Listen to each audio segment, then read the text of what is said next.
Hi guys, welcome to my YouTube channel Vishnu coaching centre. प्यारे बच्चों, आज हम लोग टेंस पढ़ेंगे और टेंस में हम लोग पढ़ेंगे आज पास्ट परफेक्ट टेंस। ठीक है, तो आज का टॉपिक है पास्ट परफेक्ट टेंस।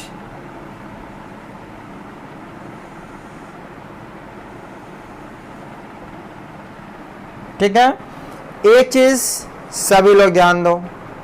पहली बात तो सभी लोग अपनी अपनी कॉपी और कलम लेकर के बैठ जाओ, क्योंकि पास्ट परफेक्ट टेंस आपको बहुत ही अच्छे से समझ में आने वाला है। उसके साथ आप नोट्स भी बनाते चलो। एक चीज और समझने का प्रयास करें।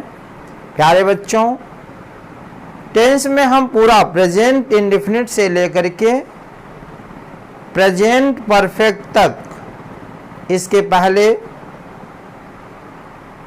बता चुका हूं। वीडियो भी उपलब्ध है, उसे आप लोग जरूर देखें। पार्ट 9 है, भाग 9 तक, 1 से लेके भाग 9 तक बनाया जा चुका है। और आज हम लोग पार्ट 10 भाग 10 पढ़ेंगे। ठीक है, तो चलें, एक चीज आप समझने का प्रयास करें कि पास्ट परफेक्ट टेंस होता क्या है, किसे कहते हैं पास्ट परफेक्ट टेंस, कैसे पहचानेंगे, है कि नहीं। तो सीधी सी बात, ये एक चीज आप समझे, पहचान क्या होती है।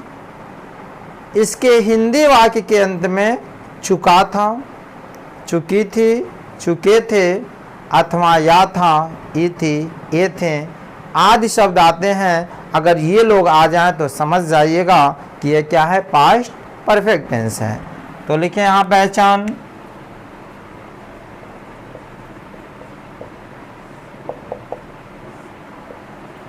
इसके हिंदी वाक्य के अंत में चुका था, चुकी थी, चुके थे, या था, ये थी, ये थे आदि शब्द आते हैं। ठीक है, यानी इसके हिंदी वाक्य के अंत में चुका था, चुकी थी, चुके थे, या था, ये थी, ये थे आदि शब्द आते हैं। अगर ये लोग दिखाई दे तो समझ जाइएगा कि पास्ट परफेक्ट टेंस है। ठीक है, नियम नंबर 1,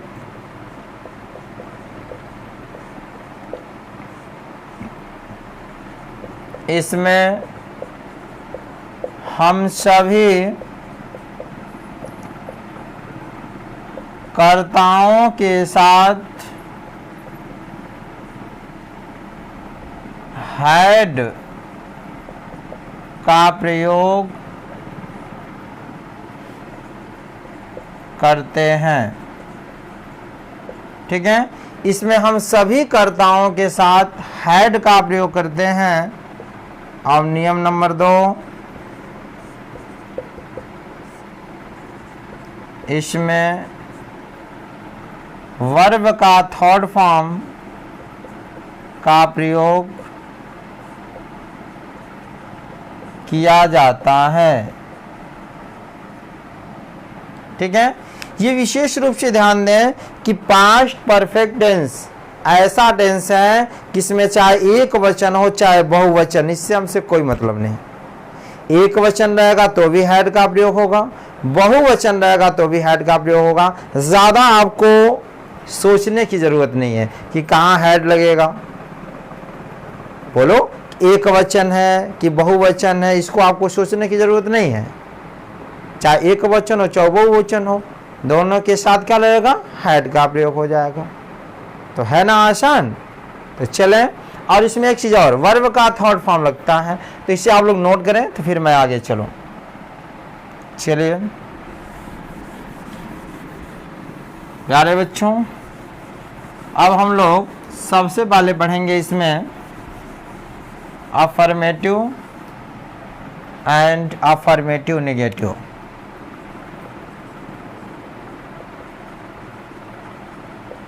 अफर्मेटिव एंड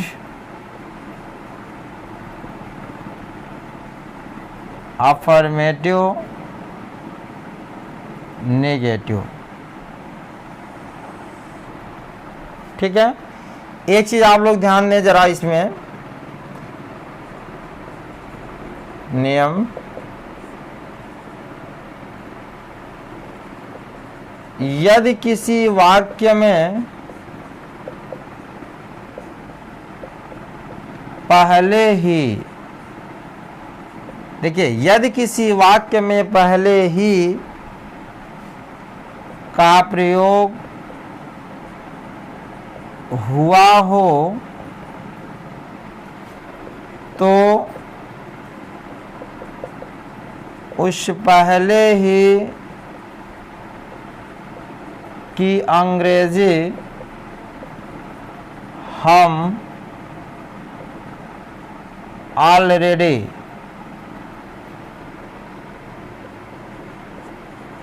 लिख देते हैं। समझने का प्रयास करें कि यदि किसी वाक्य में पहले ही का प्रयोग हुआ हो तो इस पहले ही की अंग्रेजी हम ऑलरेडी लिख देते हैं। ये समझने का प्रयास करें।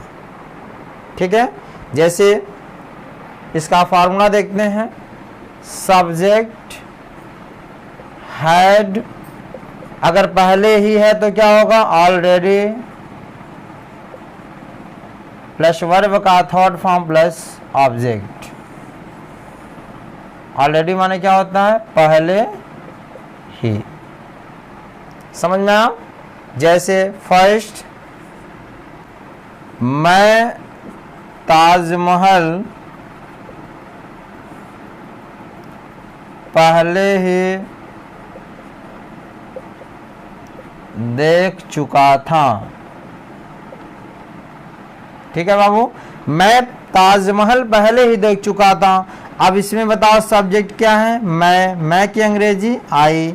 अब आई के साथ क्या लगेगा, हैड, चाहे एक वचन हो चाहे वो वचन, इससे कोई मतलब नहीं है। आप सीधे करो हैड। कैसे पहचाने हैड लगा, देखो चुका था आ गया कि नहीं, तो आई हैड। अब देखो इसमें पहले ही का प्रयोग है, बिल्कुल है पहले ही, तो पहले ही की अंग्रेजी क्या होती है, already, READY। I had already. उसके बाद वर्ब लास्ट में, यानी चुका चुकी के पहले क्या है, देखने की अंग्रेजी सी का थर्ड फॉर्म, सी सा सीन होता है, SEEN। I had already seen क्या, ताजमहल, द ताजमहल। ठीक है, तो मैं ताजमहल पहले ही देख चुका था। I had already seen the Taj Mahal. तो प्यारे बच्चों, इसे आप लोग नोट कर लें, फिर अगला नियम मैं बताऊं। चलिए इसे नोट कर लें अच्छे से। अगला नियम देखते हैं।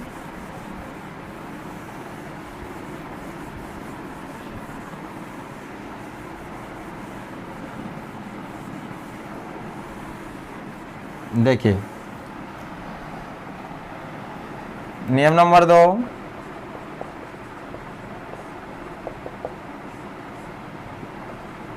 यदि किसी वाक्य में दो कार्यों का होना पाया जाए, यदि किसी वाक्य में दो कार्यों का होना पाया जाए तो जो कार्य पहले समाप्त होता है उसे हम पास्ट परफेक्ट टेंस में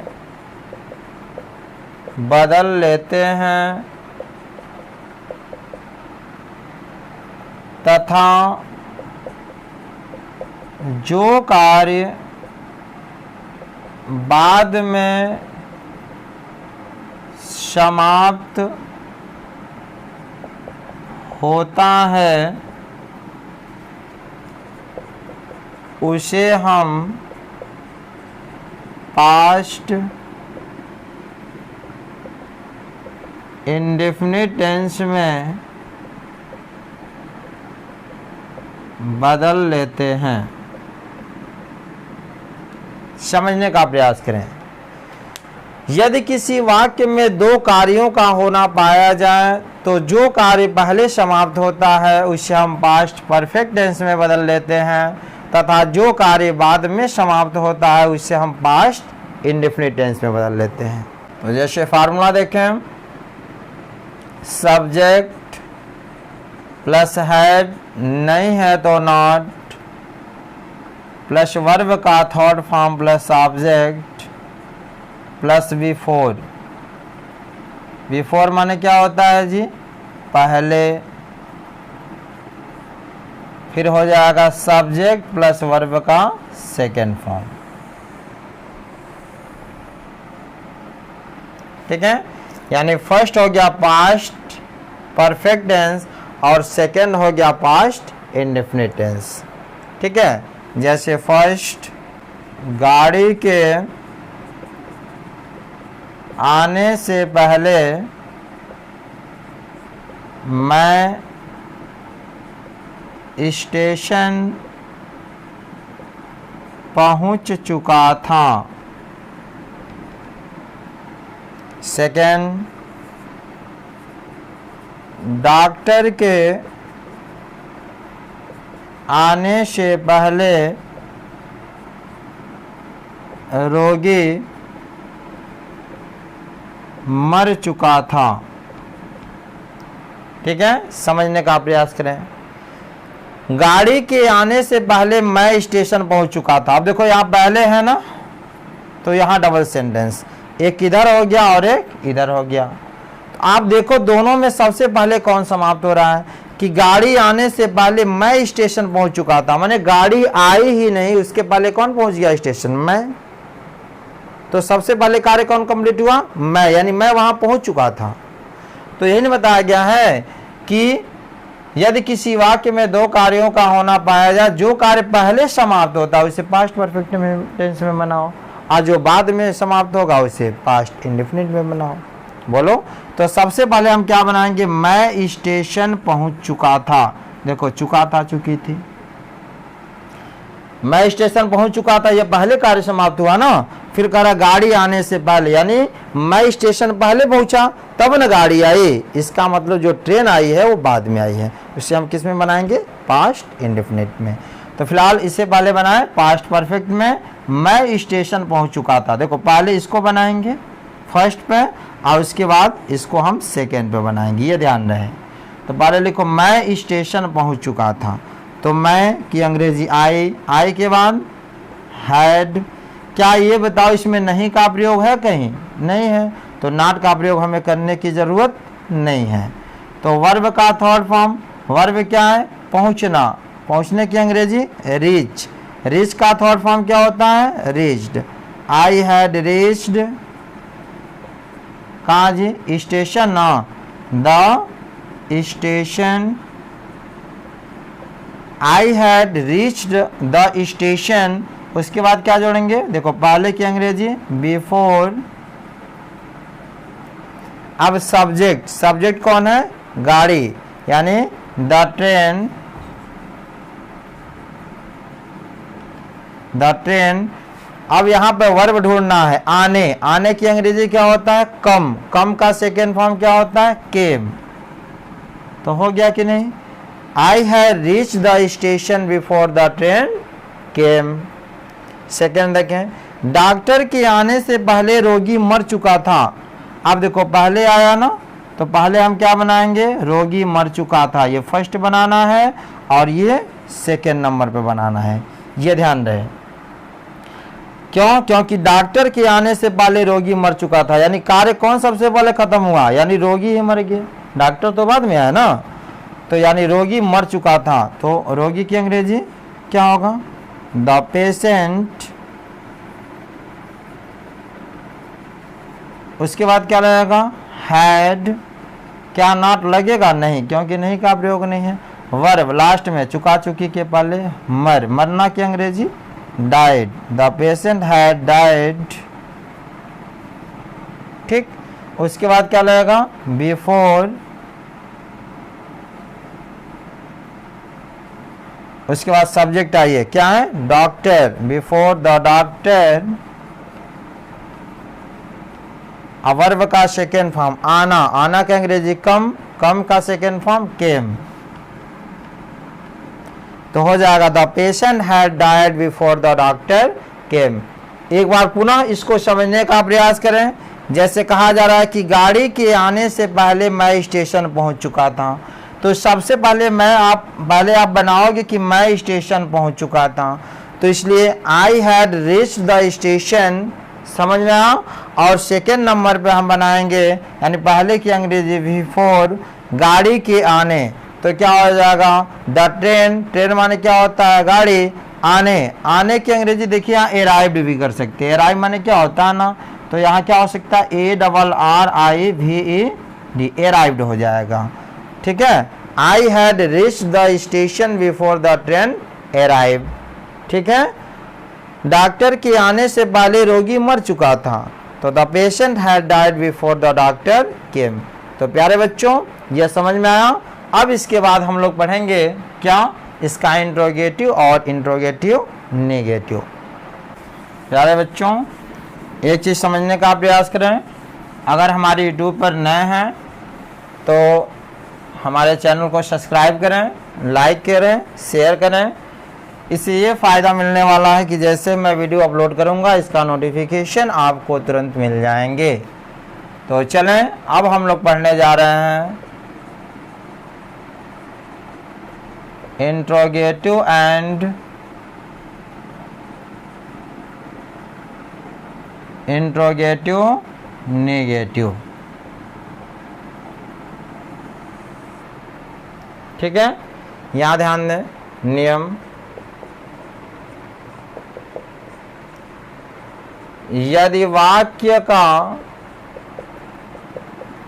प्रारंभ क्या से हुआ हो तो उस क्या की अंग्रेजी हम वाक्य के सबसे पहले हैड लिख लेते हैं। ठीक है ना, यदि वाक्य का प्रारंभ क्या से हुआ रहेगा तो इस क्या की अंग्रेजी हम वाक्य के सबसे पहले क्या लिखेंगे? हैड लिखेंगे। तो फार्मूला हो जाएगा, अगर क्या है तो हैड प्लस सब्जेक्ट, नहीं है तो नॉट लिखिएगा, वर्ब का थर्ड फॉर्म प्लस ऑब्जेक्ट, फिर प्लस बिफोर, फिर प्लस सब्जेक्ट प्लस वर्ब का सेकेंड फॉर्म। ठीक है, क्या अध्यापक के आने से पहले राधा पतंग उड़ा चुकी थी? ध्यान से समझें, क्या अध्यापक के आने से पहले राधा पतंग उड़ा चुकी थी? अब यहाँ देखिए पहले आया तो पहले बनाएंगे हम राधा पतंग उड़ा चुकी थी फर्स्ट नंबर, और इसको बनाएंगे हम सेकेंड नंबर पे। आपको पता है कि क्या अगर है तो इस क्या की अंग्रेजी चाहे एक वचन हो चाहे बहुवचन, उससे मतलब नहीं है। क्या लिखेंगे? हैड। हैड के बाद सब्जेक्ट कौन है जी? देखो फर्स्ट नंबर इसी को बनाएंगे, राधा पतंग उड़ा चुकी थी, तो राधा की अंग्रेजी RADHA हो जाएगा ना। हैड राधा, क्या नॉट लगेगा? नहीं, क्योंकि नहीं का प्रयोग नहीं है। फिर वर्ब उड़ाना, उड़ाने की अंग्रेजी क्या होती है? फ्लाई। फ्लाई का थर्ड फॉर्म क्या होगा? फ्लोन। हैड राधा फ्लोन क्या जी? पतंग। ए काइट, उसके बाद क्या लगेगा? बिफोर अध्यापक के आने, द टीचर कम। कम का सेकेंड फॉर्म क्या होता है? Came. Had Radha flown a kite before the teacher came. तो प्यारे बच्चों, आप लोगों को यह भी समझ में आया, तो इसे आप लोग अच्छे से नोट करें। अगला नियम लिखते हैं, ठीक है? चलिए,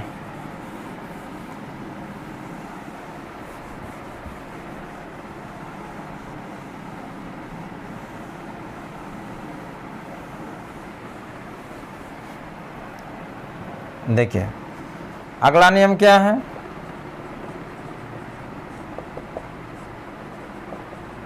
यदि हिंदी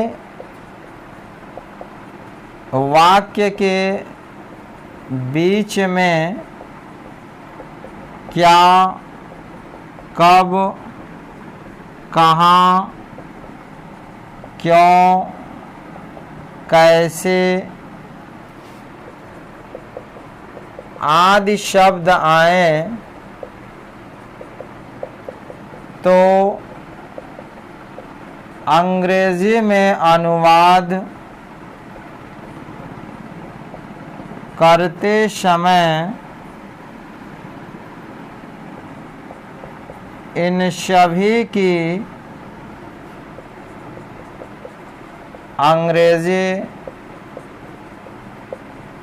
हम वाक्य के सबसे पहले लिख लेते हैं। समझने का प्रयास करें। यदि हिंदी वाक्य के बीच में क्या, कब, कहाँ, क्यों, कैसे आदि शब्द आए तो अंग्रेजी में अनुवाद करते समय इन सभी की अंग्रेजी हम वाक्य के सबसे पहले लिख लेते हैं।